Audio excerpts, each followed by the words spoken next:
Bueno, ahora sí, buenas tardes Latinoamérica, buenas noches a nuestra comunidad en España y Europa. Bienvenidos, bienvenidas a nuestro panorama DeFi, que es nuestro espacio semanal en el que conversamos sobre temas relevantes a la tecnología blockchain, a las finanzas descentralizadas, junto a referentes del ecosistema. Para quienes participen en vivo de la charla de hoy tendremos un pop-up muy lindo de recuerdo. Así que quédense y les contamos cómo hacer para obtenerlo. Tenemos uno reservado también para Ezio, así que no hace falta que lo estés mintiendo ahora. Hoy nos acompaña Ezio Rojas para conversar sobre educación y adopción blockchain. Ezio Rojas es actualmente el Community Manager para Polkadot en español. Tiene amplia experiencia en construcción de comunidades, educación, en la organización de eventos. Acerca de estos temas nos irá contando en la charla de hoy. Bienvenido, Ezio. Gracias por estar acá hoy con nosotros en la comunidad de Venus. Bueno, no, gracias a todos ustedes como comunidad de Venus por la invitación. De verdad que, bueno, son temas interesantes los que vamos a hablar y espero que los que están aquí presentes puedan conseguir también mi interés en todas las preguntas y las respuestas que podamos dar sobre todo este ecosistema Web3. Seguro que va a ser así. Antes de abordar de lleno el tema que nos convoca hoy, me gustaría que te presentaras con la comunidad, contándonos un poco sobre ti, cómo llegaste al ecosistema, a qué te estás dedicando actualmente. Claro que sí, fíjate, el ecosistema llegué como usuario en el año 2017. eh, Llegué como persona que estaba buscando alternativas dentro de lo que es la recepción de fondos, poder manejar dinero, a las alternativas que ya conocemos en el mundo tradicional. Yo empecé a trabajar por vía remota, vía online en el año 2015, 2016, en esos años, y estaba trabajando con PayPal para poder recibir fondos. PayPal es horrible, es muy inseguro, bloquea las cuentas, te quita comisiones. Venezuela es muy difícil poder vender dólares de PayPal. Y llegó un momento donde dije, no puedo más, me cansé de esto. Empecé a buscar alternativas y bueno, como te digo, en 2017 conseguí un poco de información sobre las criptomonedas. Debo decir que no era para nada similar a lo que estamos viendo hoy. La información que conseguía estaba toda en inglés, eran muchos chistes, memes, foros. eh, Era complicado poder confiar en algo que no sabía realmente cómo funcionaba. En el año 2017 empezó un fuerte movimiento de Dash en Venezuela que llevó a crear muchísimo contenido de cripto y de blockchain en español. Por allí tuve la primera oportunidad de leer qué era blockchain, qué era cripto, todos los fundamentos en idioma español, que para mí era mucho más fácil poder entender en ese momento en mi propio idioma lo que era cripto y poder también brindar esa confianza, también ver un ecosistema, una comunidad que estaba allí, que era como la comunidad de Dash, que existían, que había personas reales, que había una estructura. Entonces, eso me llevó justamente a dar mis primeros pasos en cripto. Posteriormente, en el año 2018, empecé ya en mi trabajo online, empecé a dedicarme más a trabajar con cripto. En el año 2018 trabajé como analista de las ICOs en un portal de análisis que estaba en español, llamado Todicos. Y créanme que cuando lees ICO empiezas a leer, bueno, cada vez muchísimo más en el ecosistema, empiezas a leer mucha información de lo que es la blockchain, de lo que son los proyectos, empiezas a leer yellow papers, white papers. Tuve la oportunidad, por supuesto, de analizar a profundidad el white paper de Ethereum, el yellow paper de Ethereum, que eran como la base para la creación de los ERC20, que eran los tokens que se hacían en ICOs. Vi de cerca el lanzamiento de proyectos como EOS, por ejemplo, de la Open Network de Telegram. Es decir, puede haber mucho crecimiento, muchos proyectos que hoy son grandes y empezaron justamente como ICO y pude verlos desde su comienzo sobre cómo plantearon su idea y lo que fueron generando y lo que fueron trayendo, ¿no? Posteriormente, en el año 2019, empecé a trabajar con el portal de noticias Cointelegraph en español. Allí empecé como escritor, posteriormente fui escalando dentro del portal y finalmente en el año 2021 eh, llegué a ser el managing editor del portal en todo lo que es el idioma español. Pero ahí estuve muy poco tiempo porque en 2021, a diciembre de 2021, me uní al ecosistema de Polkadot para poder trabajar con todo lo que son redes sociales, comunidad y también parte del equipo de comunicaciones en idioma español. Y además de eso, bueno, estaba trabajando justamente con el ecosistema de Polkadot, con todo lo que ello conlleva. Y en el 2022 estuve como cofundador y coorganizador de la Caracas Blockchain Week, que es una conferencia cripto y blockchain en Venezuela. Excelente. Impresionante todas las cosas que pudiste hacer en este tiempo. A veces nos reímos y decimos que un año en Web3 es igual a 10 años en Web2 y tu historia de alguna manera pareciera confirmarlo, ¿no? Todo el aprendizaje y el crecimiento tan rápido que pudiste hacer. Es un gusto tenerte acá. Me gustaría preguntarte, vos que tuviste oportunidad de conocer distintos países y cómo están los ecosistemas en cada lugar, ¿cuál sería tu diagnóstico en términos de adopción y de educación en temas de blockchain, en uso de criptomonedas, en países hispanohablantes que hayas podido conocer personalmente? A ver, yo creo que cada país definitivamente es una realidad diferente. De la realidad, por ejemplo, de Venezuela es muy diferente a la realidad de Argentina y yo creo personalmente que de hecho Venezuela y Argentina son los países con más adopción cripto y blockchain en la región. No tengo ninguna duda, bueno, cada una opinión personal, pero lo digo sin ningún tipo de duda, aunque son una adopciones completamente diferentes, ¿no? La adopción del cripto en Venezuela es una adopción muy enfocada en el end user, es una adopción enfocada en monedas estables, es una adopción que está muy vinculada a lo que son los medios de pago, al ahorro, por lo que también está muy primitiva en otros elementos como por ejemplo NFT, DeFi y otros aspectos de la Web3, mientras que en otros, por ejemplo en el tema de minería, de Proof of Work específicamente de Bitcoin, está bastante amplia, creo yo que también es el país de la región, o inclusive podemos decir el país de habla hispana con mayor desarrollo en todo lo que es el ecosistema de minería de Proof of Work, bien puede ser Litecoin, Dash, Bitcoin, que siempre se cree que nada más es Bitcoin, pero realmente aquí también hay una fuerte presencia de otros protocolos para lo que es la minería. Mientras que en otros países como Argentina, por ejemplo, vemos una diversificación más importante de lo que es el ecosistema Web3. Hay más educación, más uso, por ejemplo, de los NFTs, hay mayor divulgación de lo que es el ecosistema DeFi, de cómo funcionan, de diversos protocolos, DeFi en Binance Smart Chain, DeFi en otros elementos, inclusive hasta en protocolos que no son tan populares, como por ejemplo Solana, que no es un gran fuerte en lo que se refiere a DeFi. Hay conocimiento de eso dentro de Argentina. Eso también te da a entender que es un ecosistema donde la población o el usuario, que si bien no tiene una necesidad tan fuerte como hay en Venezuela, se expande y procede a adoptar otras soluciones que por allí podrían catalogarse como más experimentales dentro del mundo real. Entonces, para mí, estos son los países con mayor adopción. Luego, por supuesto, también tenemos en la región casos importantes, como por ejemplo en México, tenemos un país con una adopción interesante, aunque no llega a los mismos niveles de porcentaje de adopción. También tiene unos desarrollos bien interesantes, tienen un cuerpo legal que han estado trabajando para poder armar de una forma más institucional todo el ecosistema blockchain y cripto en América Latina. De hecho, por allí vemos también gracias a ese entramado jurídico y ese basamento legal, tienen grandes unicornios, como por ejemplo Pizzo, tienen portales y tienen actores de gran relevancia participando en el ecosistema mexicano, como por ejemplo Ripple queriendo abrir mercados de remesas con México y con actores nacionales, y todo eso justamente dentro de un marco legal que ya ellos han establecido previamente. Entonces, por ahí también hay un caso de eso interesante.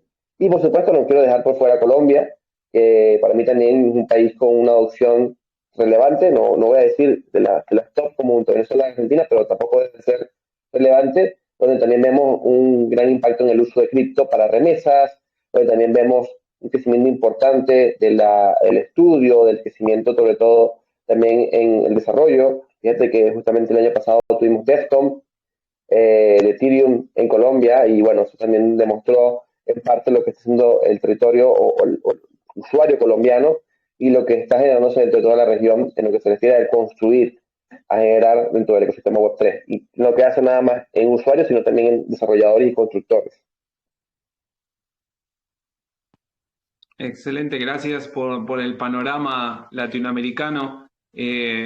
Para mí, para la comunidad es muy valioso poder tener de primera mano a alguien que haya estado conectando con los distintos ecosistemas y que tenga una temperatura más fina de cómo viene la adopción en cada lugar. Mencionaste, por ejemplo, Venezuela que se conecta mucho con la necesidad, con lo concreto. ¿no? Con las soluciones que presentan las criptomonedas, ¿no? La tecnología. En este caso te quería preguntar en relación a esto, ¿qué potencial vos ves en los protocolos DeFi, como es Venus Protocol, solucionar problemas reales en el día a día de las personas? Bueno, a ver, yo creo que DeFi tiene un gran potencial dentro de la región, particularmente cuando tenemos sistemas bancarios que no están funcionando, o tenemos sistemas bancarios que no dan crédito, sistemas bancarios que si dan crédito son créditos abusivos, donde hay una fuerte exclusión para las personas que no tienen ningún tipo de propiedades, de fondos, es decir, un sistema bancario que está muy limitado para las personas que están arrancando, están empezando, que quieren una oportunidad.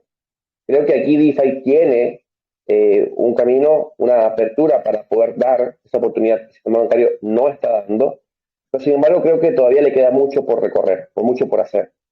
Está hecho que, por supuesto, muchas de las personas que requieren ese apoyo o esa apertura financiera que no tienen con los bancos, tampoco pueden llegar a verla con cripto por diferencias o por dificultades de uso, por dificultades de fondos, y muchas veces tampoco tienen el conocimiento necesario para poder arrancar o para poder usar los protocolos DeFi. Aunque, sin embargo, a pesar de que hay dificultades, sigo creyendo que la realidad que hay en la región, no solamente es en Venezuela, en Argentina, en Colombia, en México, donde todos adolecen de algún tipo de problema, donde no hay uno que tiene liquidez, el otro es que tiene unos tasas de intereses demasiado altos, unos que son muy exclusivos, unos que son discriminatorios, es decir, en todas las regiones hay algún tipo de problema donde siempre hay una pata coja dentro de la ecuación y creo que justamente DeFi puede resolver parte de estos problemas y hacer que esta realidad cambie de una forma u otra en todas las economías de muchas personas en la región. Totalmente de acuerdo contigo. Pensaba en que tenemos barreras para acceder a la bancarización y también tenemos situaciones en las que hay desconfianza de la bancarización. Porque acá en Argentina se nos han quedado con todos los ahorros encerrados adentro del banco, una situación que ahora se está viendo en otros lugares del mundo tristemente, con la gente protestando frente a los bancos porque le retienen sus ahorros. También tenemos situaciones con los bancos centrales y la emisión descontrolada. Entonces, hay desconfianza del sistema bancario tradicional, además de dificultad para acceder. Eh, ¿Cuáles serían para vos, si tuvieras que elegir, por ejemplo, tres desafíos o tres obstáculos para lograr mayor adopción? ¿Cuáles te parece que son los tres más grandes desafíos que tenemos que enfrentar? Educación, por supuesto, financiera particularmente.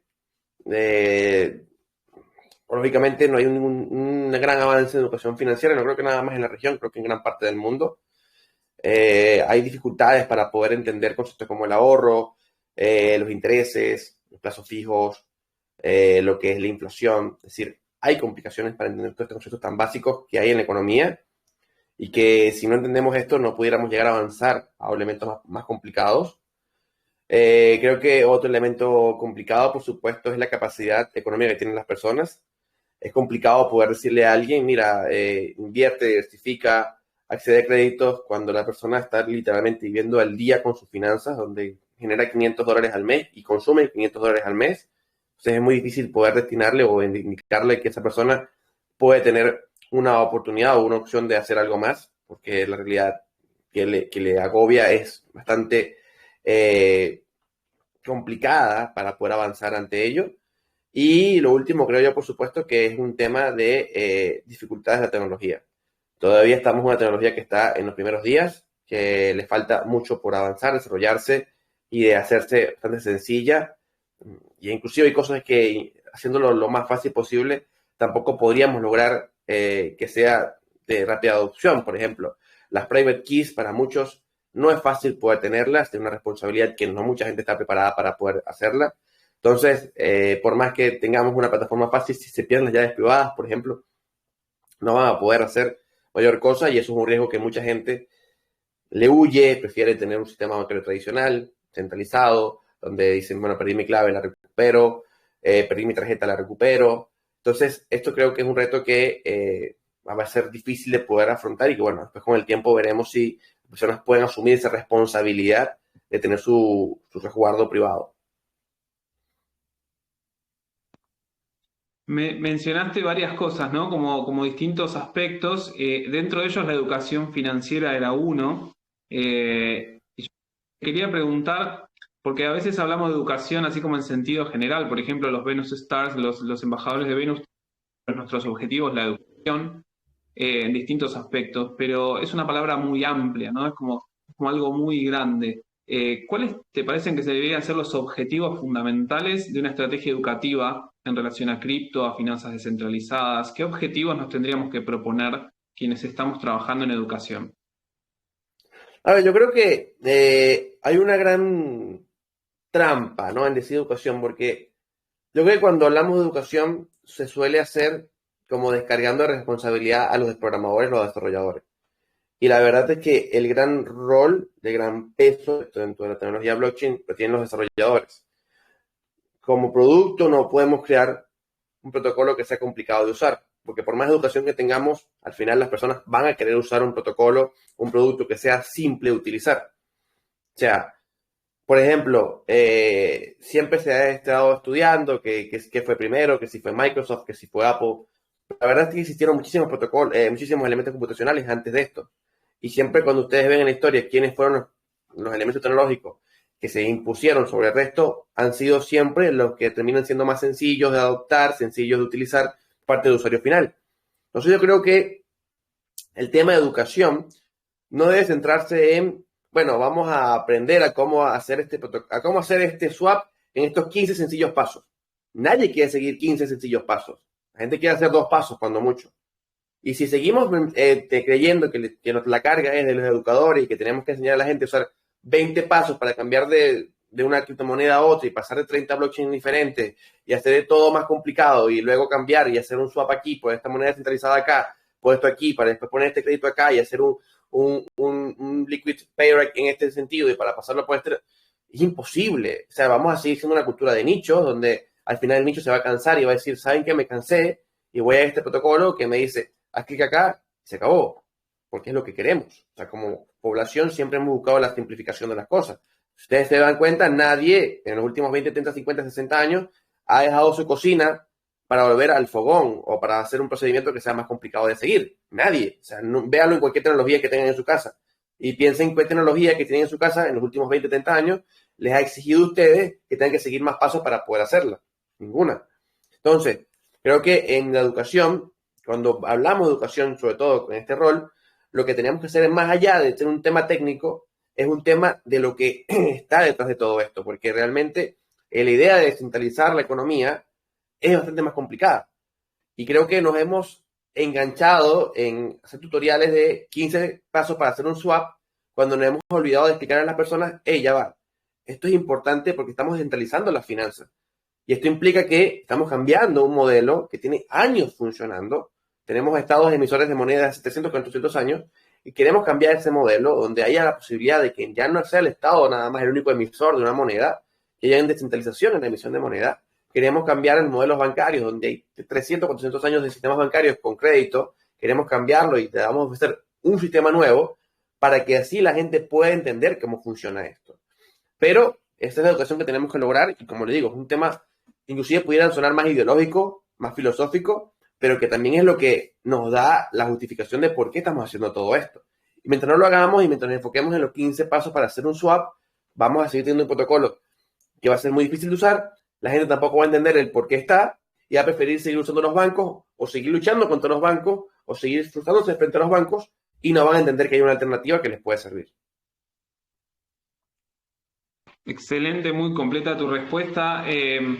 Pensaba por un lado lo que hablabas de educar en los fundamentos de las finanzas descentralizadas, sumamente interesante e importante. Por otro lado, pensaba en esto de lo sencillo de usar un protocolo, de seguir trabajando para que sea más sencillo. Recientemente Venus incorporó un swap, integró un swap para que vos puedas, paso cuando tengas que operar en Venus, ¿no? Vos tenés una moneda, ahora podés swapearla dentro de Venus a otra moneda que necesites en un paso y se sigue trabajando para que cada vez sean menos clics, ¿no?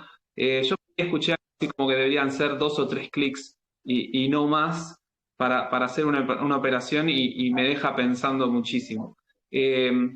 Mencionaste trabajar con desarrolladores, lo que me lleva a pensar cómo puede ser la colaboración entre las personas que estamos educando desde este lugar más informal, si se quiere, con instituciones formales como son las universidades u otras instituciones formales para lograr estos objetivos que vos mencionaste, ¿no? ¿Tuviste alguna experiencia de colaboración con universidades, algo que te gustaría compartirnos o ideas generales sobre el tema?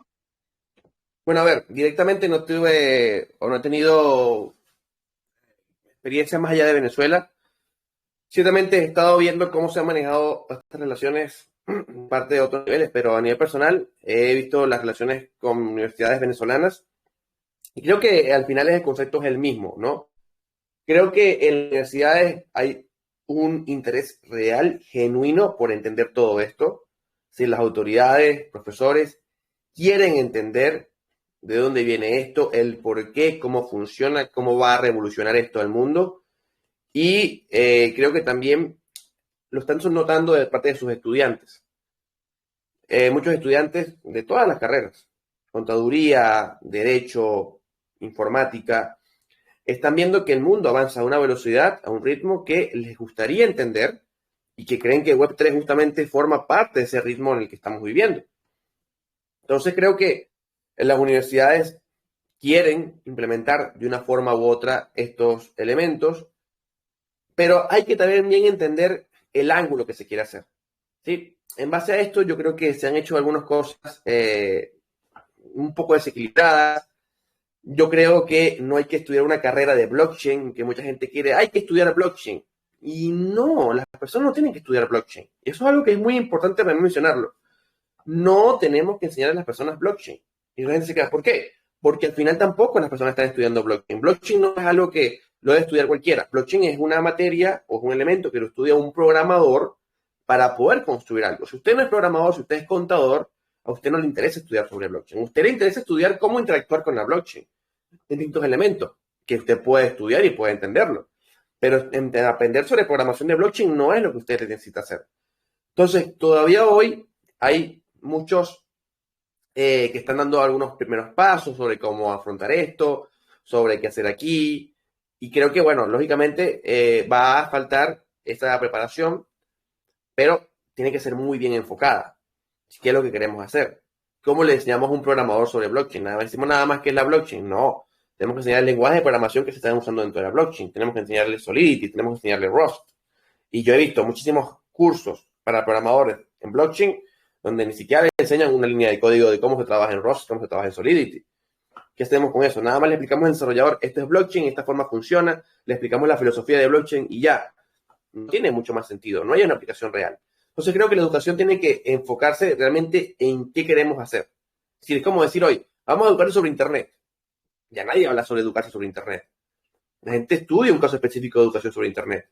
Sí, bueno, o estudias un uso específico, o aprendes un lenguaje de programación, o aprendes alguna aplicación, pero nadie te va a educar hoy en día sobre cómo funciona el Internet. Y así creo que va a pasar con la blockchain en el futuro. Nadie te va a enseñar cómo educarte sobre la blockchain. Se va a educar sobre algún punto específico que te interese, que va adecuado contigo. Y creo que también por ahí tenemos que construir pensum, programas y estudios que sean concretos y que respondan a necesidades concretas, para no seguir yéndonos por las ramas y seguir especulando con cosas que no tienen ningún sentido cuando lo vas a aplicar en la vida real. Muy interesante. Reviste cierta complejidad el contacto entre la educación formal tradicional pensada a partir de ciertos currículos o pensum, como vos decías, y ver cómo vamos incorporando de a poco estas instituciones formales a la educación más informal como hacemos nosotros. También mencionaste esto de las líneas de código. Creo que todos los que estamos acá en algún momento se nos cruzó por la cabeza, tengo que aprender a programar, porque no puedo estar en este... yo por mi parte desistí por ahora y entender que también hay otras necesidades y que de a poco va a ser cómo aplico esta tecnología, cómo uso esta tecnología, esto que mencionabas vos, en algo concreto más vinculado con lo que yo estoy haciendo, ¿no? Me parece interesante. Nosotros llevamos adelante, quizás vos también desde tu rol lo hacés, distintos tipos de eventos ¿no? Entonces, me gustaría preguntarte primero, ¿qué ventajas y qué oportunidades le encontrás a los eventos que son online, ¿no? Como el que estamos teniendo ahora? ¿Qué pudiste aprender de tu experiencia? ¿Cuál es la riqueza de los eventos online? A ver, para mí en lo personal un evento online es un evento donde se aprende un montón. Creo que en los eventos online hay una gran fuente de conocimiento, un espacio para aprender y para conocer muchísimo.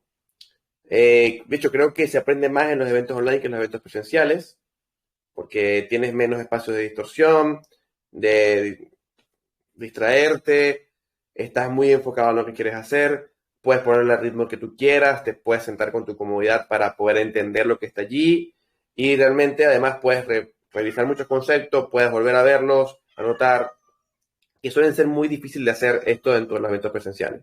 Entonces, yo creo que, de hecho, si alguien quiere aprender, estos son los mecanismos más idóneos para poder aprender estos eventos virtuales. Estoy de acuerdo. También estaba pensando así mientras te escuchaba que no estamos geográficamente en el mismo lugar. Tenemos personas, tanto tú como yo estamos en distintos lugares de Latinoamérica, tenemos personas de distintos lugares que nos están escuchando desde Europa, de Estados Unidos, en este momento, y también nos da la oportunidad de conversar entre nosotros de manera sincrónica, lo cual también es muy valioso. Y en comparación, los eventos presenciales, ¿qué características tendrían? A mí personalmente me encantan los eventos presenciales. Hace poco estuvimos en Buenos Aires juntos en un evento de Polkadot, eh, disfrutando ahí de un poco de esparcimiento y de networking. Para vos, ¿cuál es la riqueza del evento presencial? ¿Qué objetivos habría que buscar en esos eventos, no? Bueno, justamente como mencionaste, el espacio, en los eventos presenciales lo que te da es esa capacidad de conectar, de conocer la persona, de poder crear mayores vínculos, conexiones, que ciertamente de forma virtual también se pueden realizar, pero en presencial hay otra especie de vínculo que puede crear, un vínculo cercano, rápido, inclusive a veces conoces una persona en el evento y esa persona se te da una consulta para poder ir a trabajar con esa persona, para poder empezar un proyecto juntos, para poder entender el proyecto que está trabajando esa persona, es decir, da una mayor frescura, una rapidez que no da el evento virtual, porque conoces a alguien un día entera y no te da esa confianza, ¿no? Tienes que manejar relación, hablar con él 10, 15, 20 días, un mes, y en cambio en persona, ver a alguien un mes todos los días, bueno, bueno, imposible, ¿no? Es mucho más rápido el alcance, ¿no? Ves a una persona 2, 3 veces y ya confías en esa persona, empiezas a crear vínculos que te son muy importantes también en el ecosistema Web3, porque al final, aunque estamos hablando de tecnología, seguimos hablando de usuarios, seguimos hablando de proyectos que todavía siguen muy nuevos, de iniciativas, de startups, que por allí puedes construir, puedes conocer en medio de estos eventos presenciales. Yo creo que los eventos presenciales son también muy ricos en lo que te puede llevar, aportan muchísimo en un espacio también interesantísimo porque normalmente personas que piensen como tú, piensen con el proyecto que tú, la misma visión, y después te puedas conseguir en un espacio en conjunto a todas estas personas, buenísimo, te potencia muchísimo y también te ayuda bastante a seguir construyendo en el futuro. Totalmente de acuerdo. La velocidad con la que se establecen los vínculos de manera presencial permite dar algunos pasos más rápido y también seguimos siendo seres humanos y hay ciertos aspectos del contacto visual, de la presencia del otro que hacen que todo sea como más sencillo. Estaba perdiéndote la conexión ahí en un momento, no sé si Mariana me puedes confirmar. ¿Se perdía un poco la conexión de Ezio? ¿O era solo yo? Creo que la conexión está un poco inestable, pero ya se ve bien. No sé si tú lo escuchas muy borroso. Seguimos. Quería confirmar porque si estaban todos escuchando bien para que no se pierdan las respuestas. Bueno, Ezio, hablamos de educación, de adopción, hablamos de eventos. El último tema que me gustaría preguntarte es acerca de las comunidades Web3. ¿Tenés experiencia en armado, en construcción, en crecimiento de comunidades Web3? ¿Cuáles son para vos las claves de las comunidades Web3? ¿Qué habría que tener en cuenta? ¿Cómo hacerlas crecer? ¿Cuál es su valor? Para mí, ciertamente, las comunidades son sumamente valiosas en el ecosistema Web3, puesto que estamos ante una tecnología descentralizada, es decir, que su poder y su existencia recae justamente en la comunidad, en las personas que usan esto. Entonces, para mí, resulta indispensable poder construir esa comunidad, ¿no? Esa base de usuarios no solamente son usuarios en Web3, sino que también poseen el protocolo, que también actúan en favor o en contra, o porque deciden al final sobre el protocolo. Entonces, yo creo que son indispensables poder construirlos, poder agrupar un conjunto de personas que tengan la misma visión, que tengan la misma estructura, que tengan los mismos deseos, la misma misión también se puede decir. Y yo personalmente creo que, bueno, para poder construirla, no creo que haya una receta fácil. Cada comunidad responde a unas necesidades diferentes, pero sí, personalmente creo que son indispensables en este ecosistema.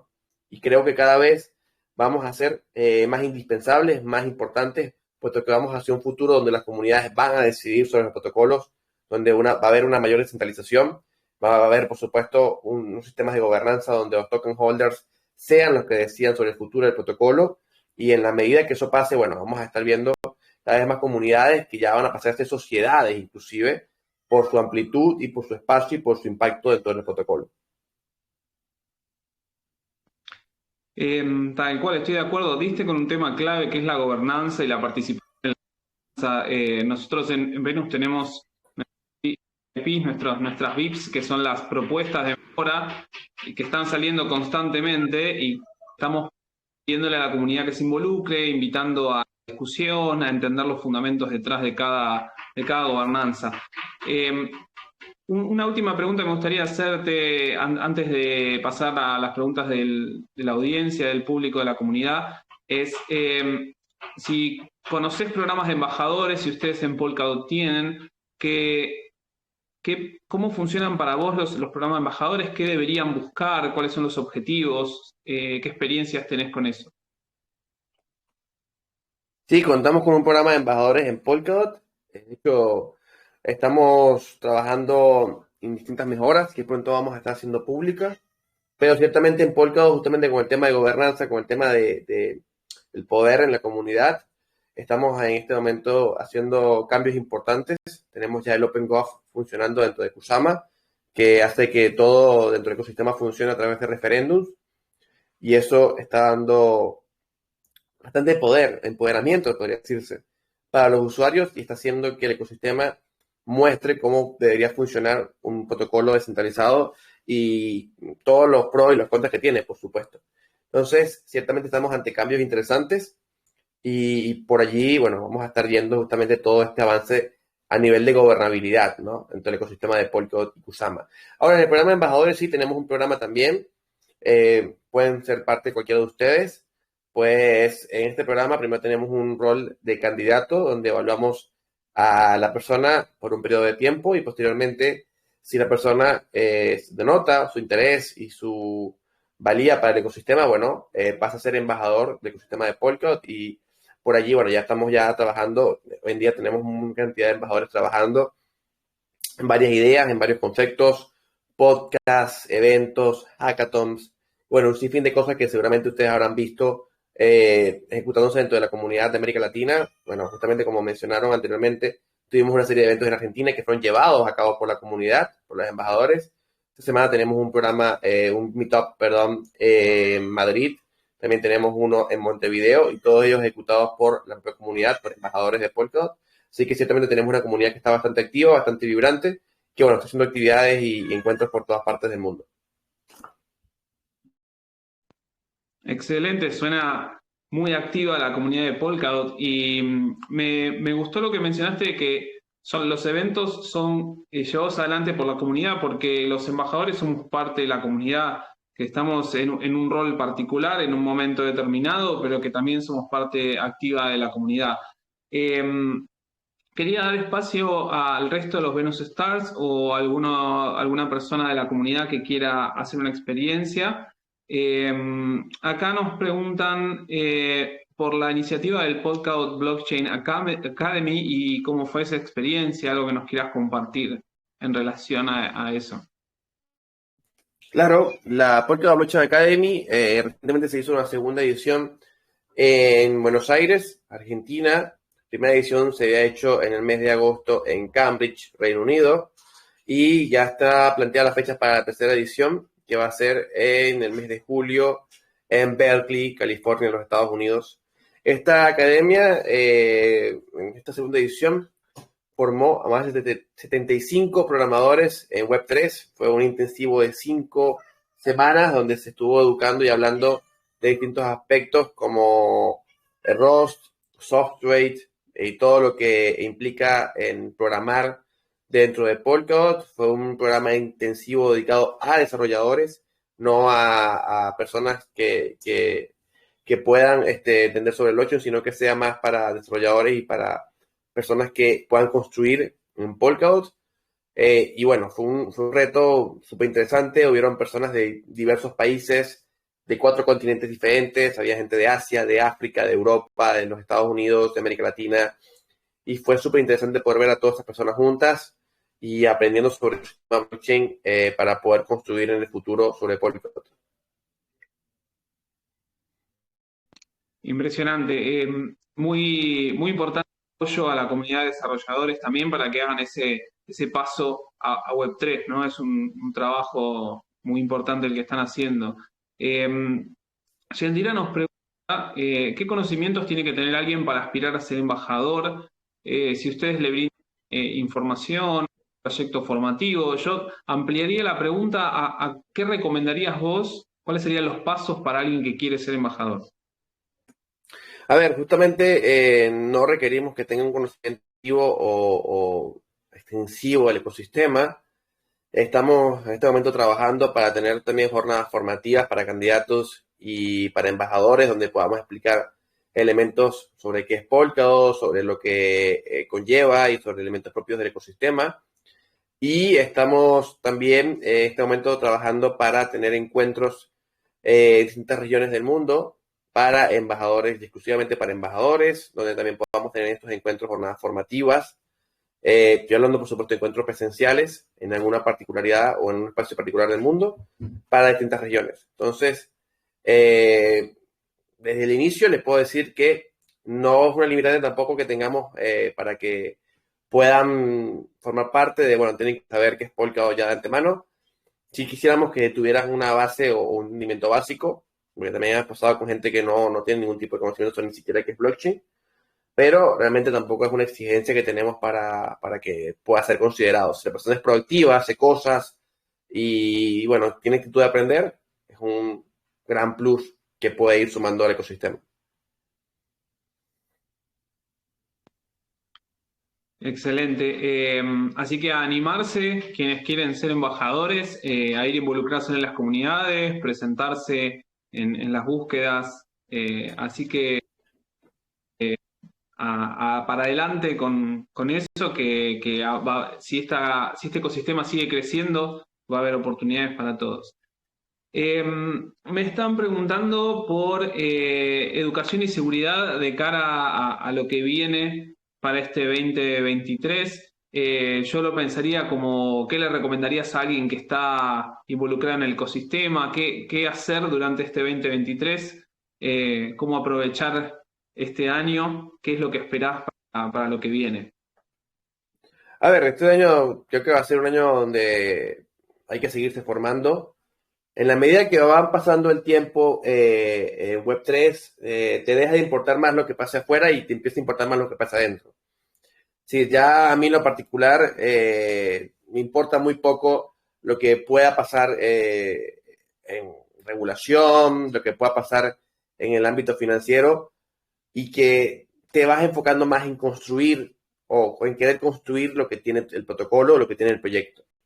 Y creo que esa es la clave para permanecer en el futuro. Si seguimos también trabajando sobre los vaivenes de la regulación o los aspectos financieros, no vamos a construir algo sólido que nos permita construir al futuro. Y lo que queremos construir es algo que permanezca más allá de las limitaciones regulatorias, más allá de los movimientos financieros, sino que pueda ser realmente para el futuro. Y creo que eso es algo que también recomendaría a las personas como usuarios, que aprendan a ver a largo plazo, a construir a largo plazo. No solamente ver a largo plazo, porque la gente siempre cree que ver a largo plazo es adquirir un token, meterse en el bolsillo y esperar y ver hacia arriba. No es eso. Cuando hablamos de construir a largo plazo es, bueno, ¿qué estamos construyendo? ¿Qué estamos haciendo? ¿Cómo me construyo en el protocolo? ¿Cómo hago cosas aquí? ¿Qué puedo construir? ¿Qué puedo aportar? Veo qué protocolo puedo yo aportar algo. Allí es donde tenemos que construir a largo plazo. No es nada más en comprar un token y guardárselo en el bolsillo. Es en realidad en tener una visión de construcción y de generar cosas en el ecosistema. Completamente de acuerdo. No tanto ser holders, sino ser builders, ¿no? Ser constructores en el ecosistema, involucrarnos en este 2023, más allá del ruido y de las cosas que vayan pasando alrededor. Enrique nos trae una pregunta sobre trabajo en Web3. Nos pregunta sobre qué roles profesionales te parecen que van a ser requeridos más allá de ser desarrollador, ¿no? Que no sea desarrollador. ¿Qué lugar hay para otros? A ver, como lo mencioné, es decir, desarrollador es un aspecto importante, pero también se puede generar muchísimas otras cosas. Hay espacio para ser abogados, para contadores, para expertos en marketing, hay espacios para todos. De hecho, fíjense que en la región surgió un proyecto llamado Kleros, no sé si algunos o todos lo conocen.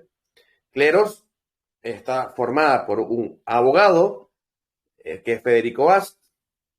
Quienes no lo conozcan, bueno, pueden buscarlo por internet, que atendió un problema real en el ecosistema y le creó una solución. Y ahí tenemos a Kleros, que es justicia descentralizada, y un caso de uso global, internacional, que partió de América Latina. Y creo que hay muchísimos más casos. Es decir, se pueden crear cosas, se pueden construir cosas. Y si las personas están pensando, bueno, pero no quiero construir, quiero trabajar en un ecosistema, quiero trabajar en un protocolo, también hay muchísimos puestos de trabajo en gran cantidad de protocolos y de ecosistemas. Claro, indispensable dentro de todo esto, número uno, hablar inglés. Y hablar inclusive más idiomas. Si se pueden hablar otros idiomas además del inglés y el español, tienes un gran plus.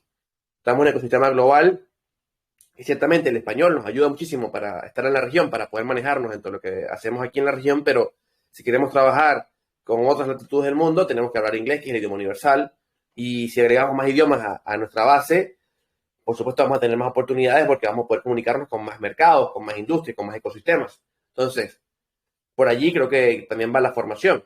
Pero, repito, como idea final, no estén cerrados a que nada más tienen que ser desarrolladores. Hay muchísimas posibilidades, pero también hay que adaptarse a los campos que hayan y poder ver cómo nuestras capacidades atienden solicitudes o problemas que hay en el mundo del ecosistema Web3 hoy en día. Clarísimo. Enlazando con esta última pregunta y como para ya ir cerrando un espacio que es lleno de conceptos y muy ricos e interesantes. Si tuvieras que dejarle a alguien que está empezando, que está acá en la comunidad, 3 consejos para iniciarse, para desarrollarse en el campo Web3, ¿qué le dirías a alguien que está ahí como intentando crecer, haciéndose preguntas? Vos que tenés más experiencia. Bueno, si se están haciendo preguntas, háganse más preguntas. Siempre háganse preguntas. El día que se dejen de hacer preguntas, háganse nuevas. El por qué. De hecho, creo que eso va vinculado con el Don't Trust, Verify. Y creo que es un consejo que hay que tener inclusive hasta ya uno como aventajado, con experiencia en el ecosistema, tiene que seguir haciendo. Nunca hay que bajar la guardia. Lamentablemente estamos en un ecosistema que es muy agresivo, no hay regulación, no hay entes centrales donde podamos ir a quejarnos, a reclamar. Entonces, siempre hay que verificar, nunca se puede confiar que si alguien te da un retorno fijo, que si alguien te pide ayuda con su proyecto, que si haz clic aquí, que si nunca, hay que siempre desconfiar y verificar las cosas que pasan en el ecosistema. Creo que otro consejo que le daría a las personas sería paciencia, porque estamos ante un ecosistema que bombardea con muchas emociones, con muchas reacciones, ¿sí? Estamos aquí tranquilamente, vemos nuestro portafolio o vemos lo que estamos haciendo y de repente vemos a alguien que dice, uy, compré el token WZ3433, tuvo una remuneración de 500%, soy millonario. Y te desesperas, te frustras, dices, ¿por qué no vi esto? ¿Por qué no lo hice yo? Yo quisiera estar allí, quiero comprar y te desesperas, haces una mala acción, pierdes tu dinero. Entonces creo yo que también hay que tener mucha paciencia, pero esta paciencia tiene que venir con el tercer consejo, que es siempre hay que seguir estudiando. Nunca se deja de estudiar. No solamente estudiar es, bueno, voy a leerme este grupo de Telegram. No, hay que estudiar en serio. Hay que leer reportes, hay que saber analizar lo que son los reportes on-chain, hay que escuchar AMAs, hay que leer white papers. Es decir, hay una cantidad allá afuera de información que yo creo que nunca siquiera llega a las masas. Hay informes que son súper completos, que las personas no los leen, que son de 300 páginas, dicen, jamás, no voy a leer, pero tiene una información interesantísima. Por ejemplo, Messari en el 2023 sacó ahorita el reporte de 2022, tiene 350 páginas, pero es un reporte que se lee. Yo no lo terminé de leer completo, voy por un poco más de la mitad, pero tiene toda la información de que fue el año pasado y te explica el porqué y te dice todo lo que hay detrás. Hay gente que hace análisis profundos muy completos de lo que ha estado pasando, por ejemplo, con lo que pasó con Luna, con FTX, con Sam Bankman, con Celsius, y son reportes que de verdad tienen todo lo que quieres leer, pero lamentablemente a veces nos conformamos, bueno, con un hilo de Twitter, a veces creemos que un videito en TikTok de 2 minutos es suficiente, y bueno, ahí dice, dale, suficiente, me voy a meter todo mi dinero aquí, y no estamos haciendo la forma correcta. Así no vamos a aprender más, así no vamos a crecer más, así podemos perder nuestro dinero. Creo que hay que tomarse las cosas en serio, estudiarlas, de verdad, conocerlas a profundidad para conocer y para entender de qué va el ecosistema.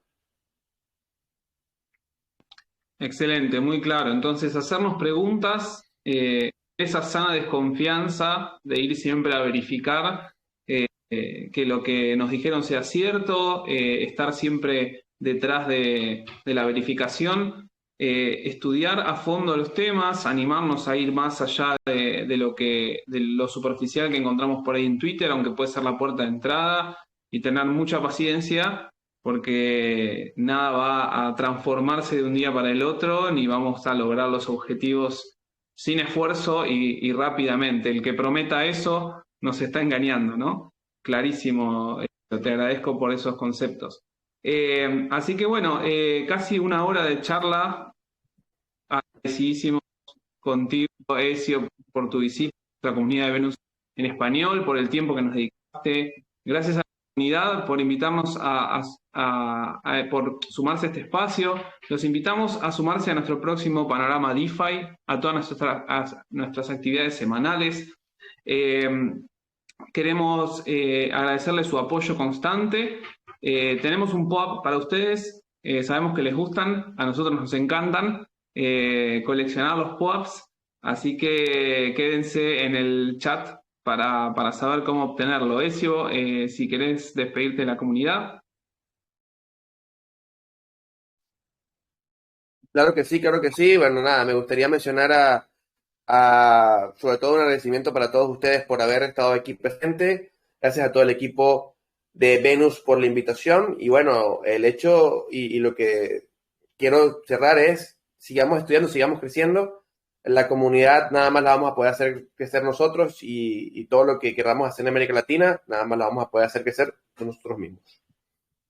Excelente, Ezio, gracias. A partir de ahora, Venus en español es tu casa también, así que bienvenido siempre que quieras para seguir compartiendo. Bueno, acá cerramos y nos vemos la próxima en Panorama DeFi.